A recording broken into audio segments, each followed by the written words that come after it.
नमस्कार, मैं संजीव कुमार स्वागत करता हूं आप सभी का अपने इस यूट्यूब चैनल पे।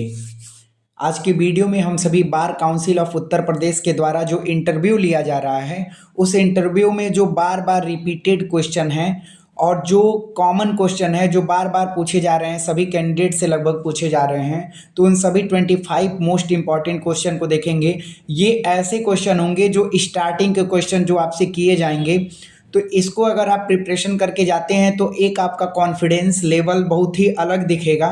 जो स्टार्टिंग के क्वेश्चन होंगे, अगर आपको स्टार्टिंग के क्वेश्चन ही नहीं आते हैं तो कहीं ना कहीं आप इस चीज़ को महसूस करते हैं कि आपके अंदर वो एक फियर आ जाता है, एक डर आ जाता है, एक भय आ जाता है, जो आपके कॉन्फिडेंस लेवल को डाउन कर देता है।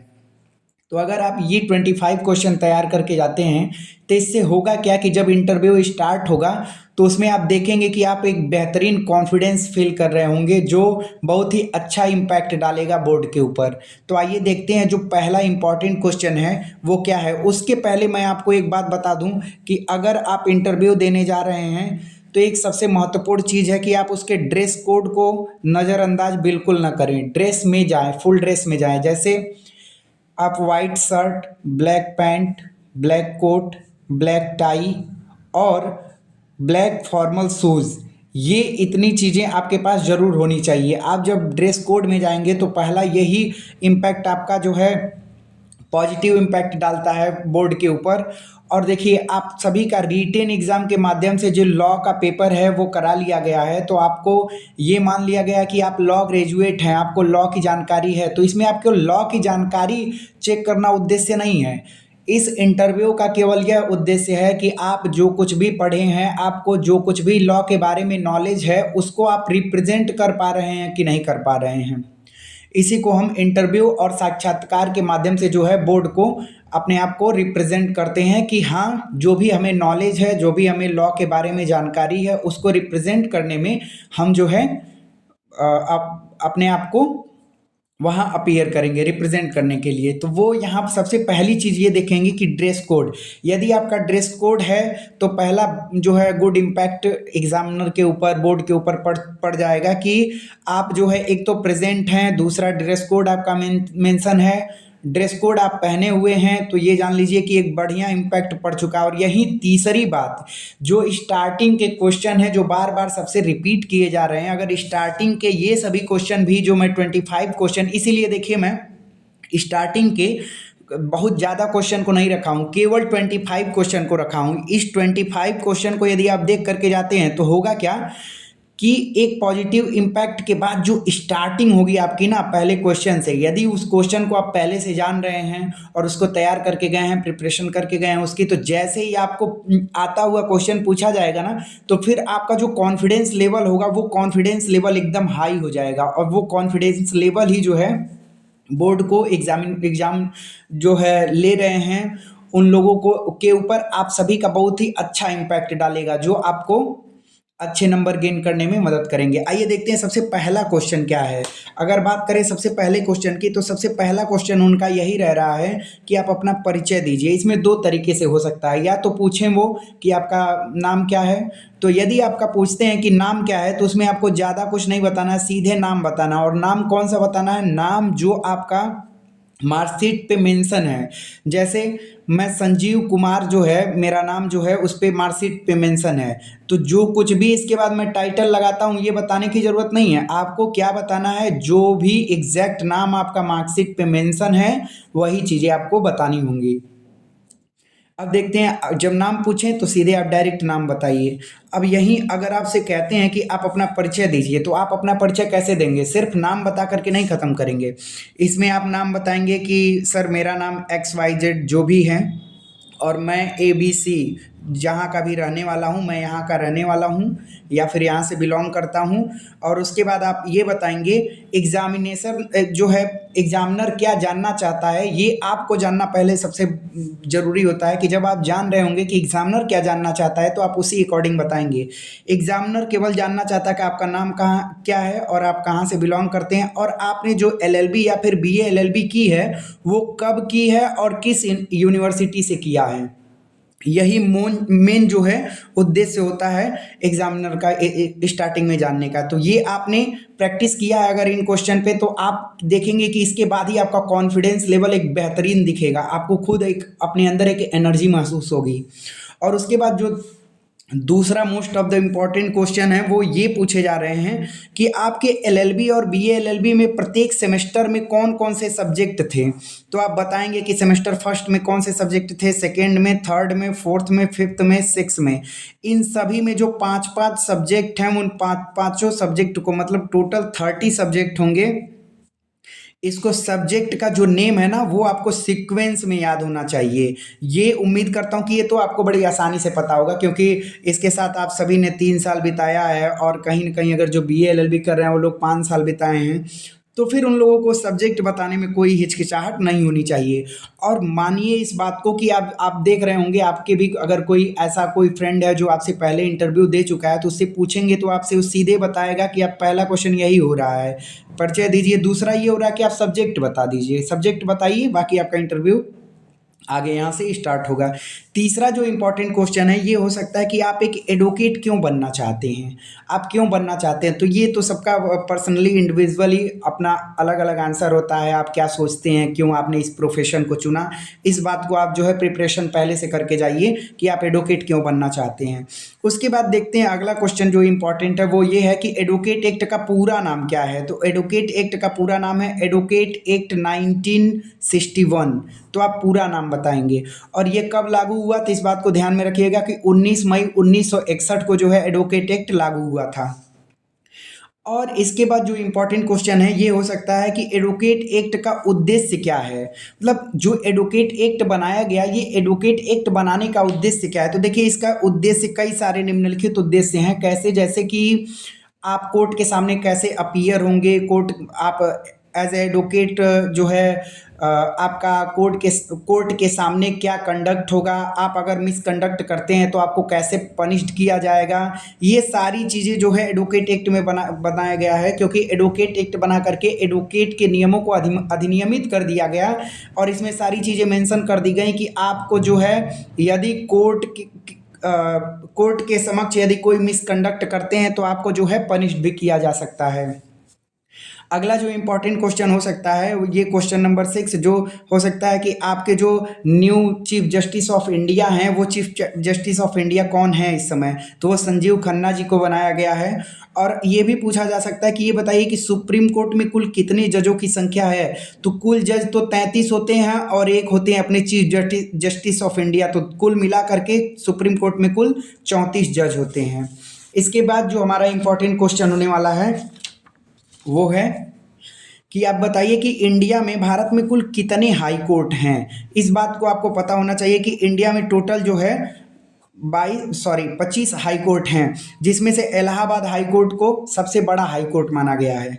अब अगला क्वेश्चन ये हो सकता है कि जैसे उत्तर प्रदेश बार काउंसिल जो है इंटरव्यू ले रहा है, तो ये भी पूछ सकता है कि उत्तर प्रदेश बार काउंसिल का जो मुख्यालय है ये मुख्यालय कहाँ पे है। तो ये बात आपको याद रखना है कि उत्तर प्रदेश बार काउंसिल का मुख्यालय इलाहाबाद में है।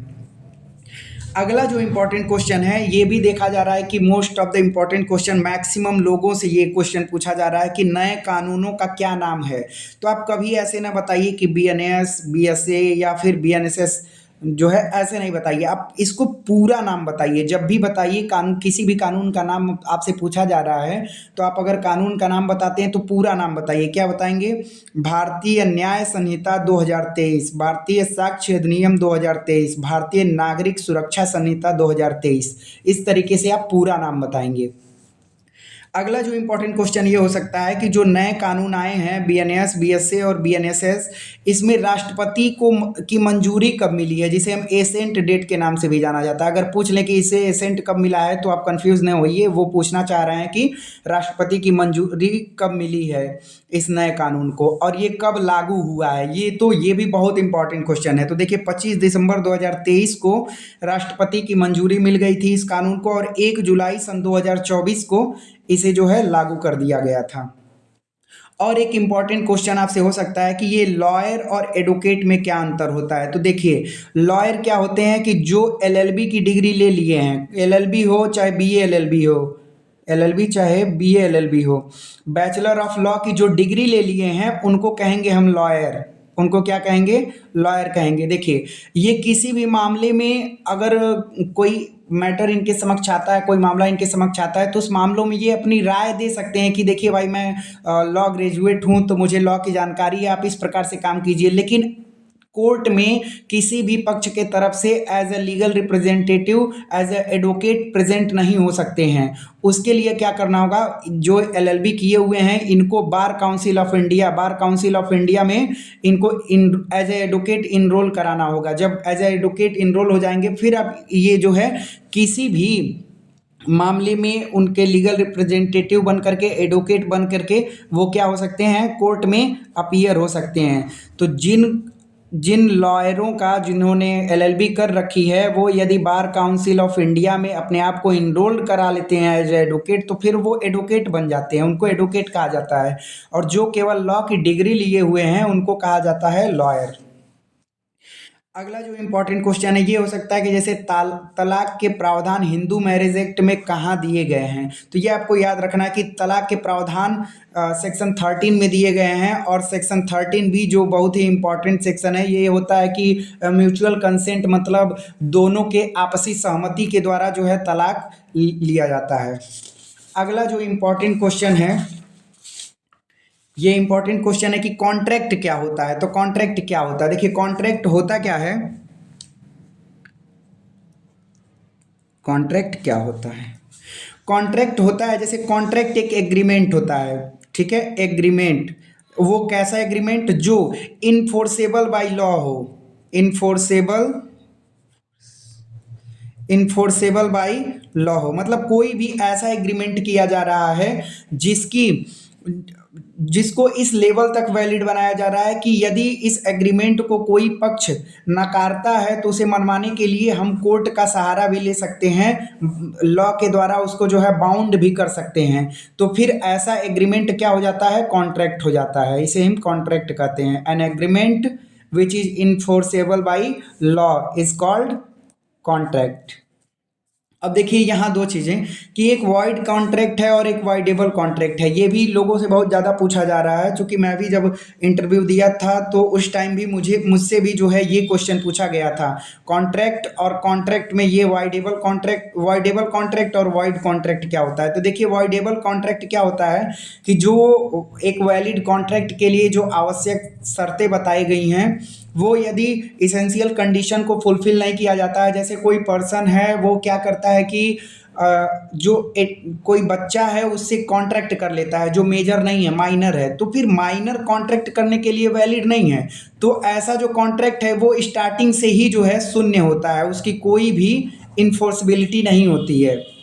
और वहीं एक वॉइडेबल कॉन्ट्रैक्ट होता है। तो वॉइडेबल कॉन्ट्रैक्ट क्या होता है कि जिस समय उस कॉन्ट्रैक्ट को बनाया जा रहा है उस समय तो वो वैलिड होता है, उस समय क्या होता है? वैलिड होता है। लेकिन उसमें से कोई एक पक्षकार चाहे तो उसको इनवैलिड घोषित करा दे, तो इसको कहते हैं वॉइडेबल कॉन्ट्रैक्ट। जैसे जैसे मान लीजिए कि ए है, ए नहीं, मान लीजिए सुरेश है, सुरेश जाता है रमेश रमेश के पास और रमेश से ज़बरदस्ती एक कागज़ पे साइन ले लेता है। और ऐसा साइन इस पे ये मेंशन कर देता है बाद में सारी चीज़ें कि अ, रमेश जो है सुरेश से 50,000 रुपया लिया था और रमेश इसको इस डेट पे कोई एक डेट दे देता है कि 1 जनवरी को वापस करेगा। नहीं वापस करता है तो ऐसी स्थिति में जो है सुरेश कोर्ट का सहारा भी ले सकता है, कोर्ट के द्वारा बाउंड करवा सकता है जो है रमेश से पैसे लेने के लिए। तो रमेश से तो ये ज़बरदस्ती कराया गया है, लेकिन मान लीजिए अब ये कोर्ट में जाके ये सब बातें नहीं कहता है और ये कहीं भी प्रूव नहीं देता है कि हमसे जो है ज़बरदस्ती इस बॉन्ड पे साइन करवाया गया था, तो फिर ये तो वैलिड हो जाएगा, किसी को पता ही नहीं चलेगा। लेकिन यहाँ देखिए एक चीज़ें हैं कि अगर रमेश चाहे तो ऐसे कॉन्ट्रैक्ट को इनवैलिड घोषित करा सकता है, तो इसी को कहते हैं वॉइडेबल कॉन्ट्रैक्ट। अगला जो इम्पोर्टेंट क्वेश्चन है कि एफआईआर क्या होता है, क्योंकि आप एडवोकेट बनने जा रहे हैं तो आपको ये पता होना चाहिए कि एफआईआर होता क्या है। तो एफआईआर देखिए, किसी भी मामले के संबंध में यदि पहली जानकारी थाने को दी जाती है तो उसे एफआईआर के रूप में जानते हैं, जिसका फुल फॉर्म ही होता है first information first information report क्या होता है? फर्स्ट इंफॉर्मेशन रिपोर्ट के नाम से भी जानते हैं इसे। अच्छा, अब आपसे ये भी पूछा जा सकता है कि यदि पुलिस के पास आप जाते हैं किसी मामले को लेकर के और पुलिस एफआईआर दर्ज ना करे तो आपके पास क्या प्रावधान है? आप ऐसी स्थिति में क्या करेंगे? क्या आप पुलिस से लड़ने लगेंगे या फिर कानून के अंदर प्रावधानों को पर विचार करेंगे कि क्या क्या प्रावधान दिए गए हैं? तो देखिए, यदि थाने पे जाते हैं और पुलिस वाला एफआईआर दर्ज नहीं करता है तो आपको प्रावधान है कि आप सीधे एसएसपी सुप्रिटेंडेंट ऑफ पुलिस को जो है इस मामले की जानकारी लिखित में दे सकते हैं। अगर ये सुप्रिटेंडेंट ऑफ पुलिस को जैसे ही मामले की जानकारी मिलती है, इनके पास दो राइट होते हैं, या तो उस एफआईआर को ये नोट कर लें और उसके बाद ऑर्डर दे दें कि इसको जो है इसके इस एफआईआर पे कार्रवाई आगे बढ़ाओ, थाने वाले को ऑर्डर दे दें। और दूसरी चीज़ ये भी हो सकता है कि ये भी कह सकते हैं थाने को, स्टेशन को, पुलिस स्टेशन को, कि तुम इस मामले को, इस एफआईआर को दर्ज करो और दर्ज करके मामले की कार्रवाई को आगे बढ़ाओ। ये दोनों में से कुछ भी कर सकते हैं। अब एक रही बात ये कि मान लीजिए आप एसएसपी सुप्रिटेंडेंट ऑफ पुलिस के पास जाते हैं और यह भी आपके मामले को दर्ज नहीं करता है, तो फिर ऐसी स्थिति में आपके पास क्या उपचार है? तो फिर आप मजिस्ट्रेट को जो है कंप्लेंट दे सकते हैं। क्या?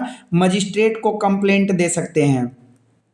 अब मजिस्ट्रेट चाहे तो इस पे एफआईआर दर्ज करके, और ये चाहें तो जो है इसको, इस कार्रवाई आगे बढ़ाने के लिए आदेशित भी कर सकते हैं मजिस्ट्रेट कंप्लेन दर्ज करके। या चाहे तो ये भी क्या कर सकते हैं कि थाने को आदेशित कर सकते हैं या फिर सुप्रिटेंडेंट ऑफ पुलिस को आदेशित कर सकते हैं कि आप मामले को दर्ज कर एफआईआर दर्ज करके कार्रवाई को आगे बढ़ाइए। इसके साथ साथ एक और प्रावधान आपको दिए गए हैं कि आईजीआरएस के माध्यम से आप ऑनलाइन एफआईआर भी करवा सकते हैं। ये आपको पता होना चाहिए, आप एक एडवोकेट बनने जा रहे हैं। अब देखिए सीपीसी, तो सीपीसी का पहला चीज़ कि सीपीसी का पूरा नाम क्या है, तो ये है सिविल प्रक्रिया संहिता 1908, द सिविल प्रोसीजर कोड 1908 इसका पूरा नाम है। और इसमें कुल कितने सेक्शन और कितने ऑर्डर हैं ये भी पूछा जा रहा है। तो कुल कितने 158 सेक्शन है, और ऑर्डर की बात करें तो कुल 51 ऑर्डर हैं। अब देखिए, ये एक और सबसे इम्पॉर्टेंट क्वेश्चन है कि बीएनएस में जो दंड हैं, दंड कितने प्रकार के दिए गए हैं। ये क्वेश्चन इंपॉर्टेंट इसलिए हो जाता है क्योंकि पहले जो आईपीसी था उसमें केवल ये 5 प्रकार के ये दंड दिए गए थे। अभी ये जो कम्युनिटी सर्विस है ना, इसको बीएनएस में ऐड किया गया। तो आप याद रखिए कि एक डेथ है, और एक है इम्प्रिजमेंट ऑफ लाइफ, और दूसरा है रिगरस और सिंपल इम्प्रिजमेंट, तीसरा है कि फॉरफीचर ऑफ प्रॉपर्टी, संपत्ति की जब्ती, चौथा है फाइन, जुर्माना, और पांचवा है कम्युनिटी सर्विस। जैसे आप देखेंगे कि जो 378 में चोरी हुआ करता था आईपीसी में, वही चीज़ें अब दे दिया है 301 में जो है बीएनएस में चोरी। अब चोरी के लिए जो पनिशमेंट दी गई है, इसमें पहले जो है 3 ईयर का पनिशमेंट दिया जाता था, या तो फाइन भी दे दें या तो फिर दोनों एक साथ कर दिया जाता था, फाइन भी या फिर बोध।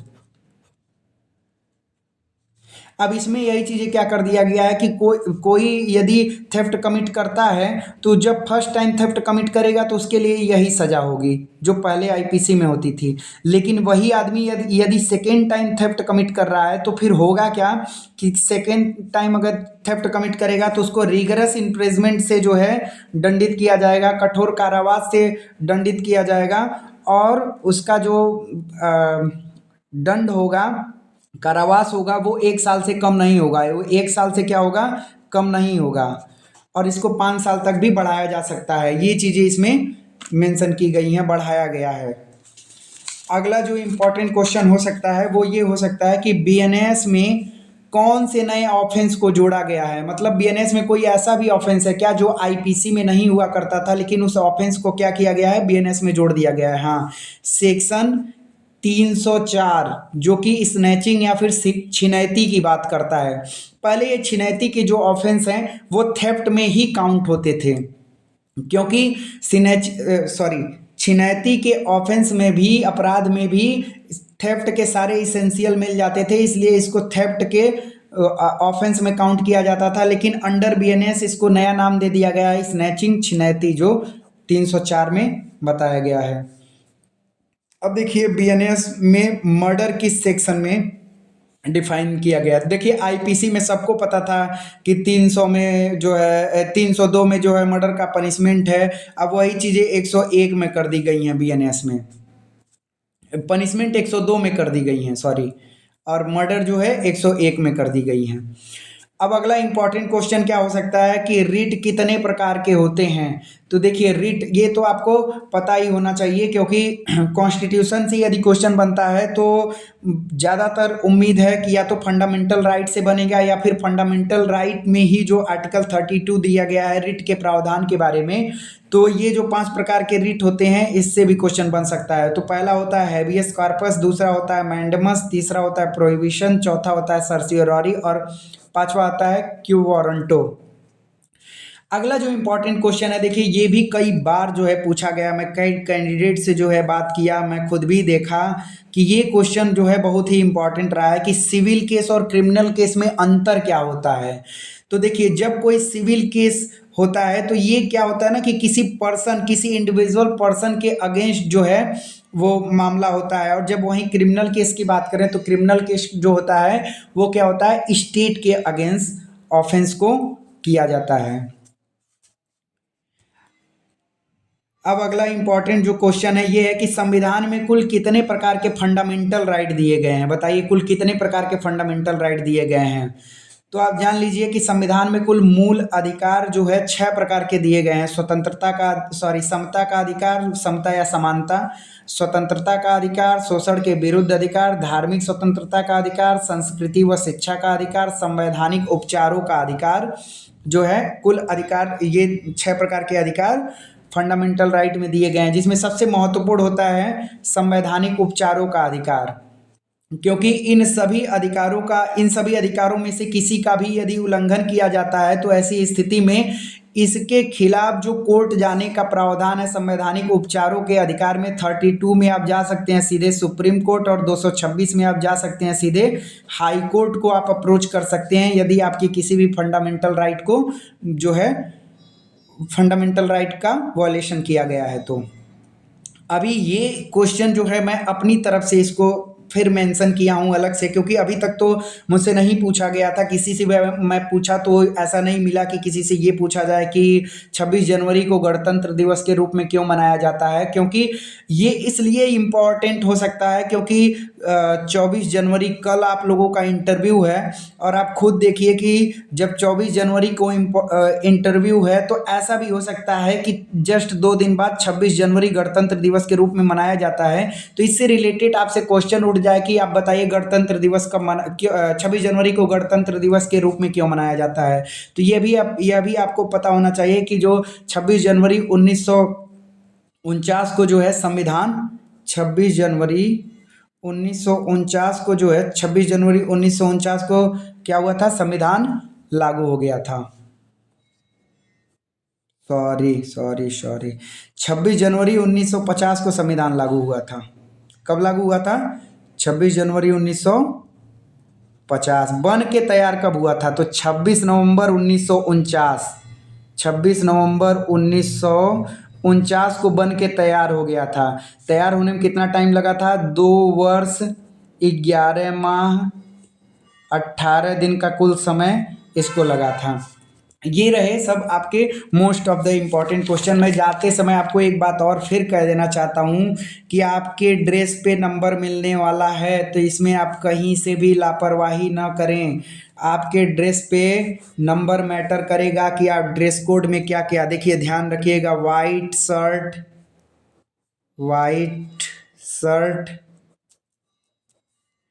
Black pant, black tie, formal shoes, formal black shoes, और ब्लैक ब्लेजर। ये आप ड्रेस कोड पे आपको नंबर मिलने वाला है, तो ये बात आप बहुत ध्यान में रखिए कि ड्रेस कोड में आप कोई भी कंजूसी ना करिएगा, फुल ड्रेस में जाइएगा। और साथ में आपको देखिए क्या क्या लेके जाना है, ये भी आप जान लीजिए।